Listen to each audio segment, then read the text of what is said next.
Thank you, Greg. 100 years ago, an armistice was signed that ended the war that was the war to end all wars. And in 1938, Congress made November 11th a national holiday, declaring that it was a day dedicated to the cause of world peace and therever after to be known as Armistice Day. In 1954, Congress changed the theme of the day by naming it Veterans Day, and supposedly it's to honor veterans, but what it really is, it honors war and uses veterans to do that. So today I'm glad that you're all gathered here to spread the word that Armistice Day should be restored to its normal day, and if they would like to honor veterans, they should give them a special day. So we're going to take just a short moment of silence, and I want you to contemplate the victims of the war, the civilians, the military, and the children that are going off to war these days. So please take another moment of silence with me.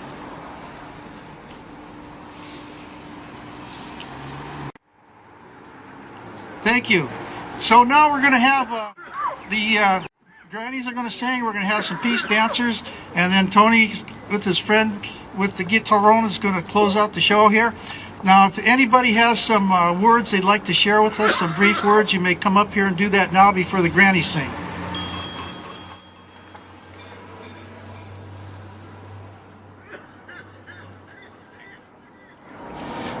So I think it's important to just think about the history that's happened in the last 100 years. You know, Armistice Day was the end of a tremendous war where 14 million people were killed. It was recognized then as senseless. It spawned revolutions around the world to change society so we wouldn't do this, keep doing this. So there were efforts to create an international order, meaning things like the League of Nations. There were treaties that were signed, and it didn't quite work because just, you know, a few years later, 20 years later, we had another huge, even bigger war. 50 million people, I think, something like that, were killed in that war. And then there was again a rededication towards, we need to create a society and an economy and a world that's dedicated to peace and the structures that you need and the way of thinking that you need to do this. So we had the United Nations created in 1945, and then we had the International Declaration of Human Rights in 1948. All these things were an effort to not repeat this, right? Not repeat these wars, and the thing is that there's still, it's obviously now there's this effort to sort of just overturn international law, especially by our own government. It's like to ignore, you know, international law, to say let's just do what we want to do. We don't care about international law. We don't care about treaty obligations.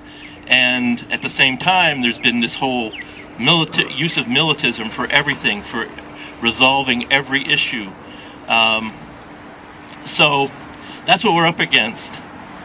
And we have to rededicate ourselves to creating a society where the values are about caring for other people, sharing, cooperation. We need to, those are the values we need to build, you know, we need to have in our society and our economy. The economy itself is built on, let's gain control over resources, dominate, use and abuse people and the environment. That all has to change. And that's sort of what we're up against. I think we should use this occasion to rededicate ourselves to that whole changing of the economy and society in this country and around the world. Thank you.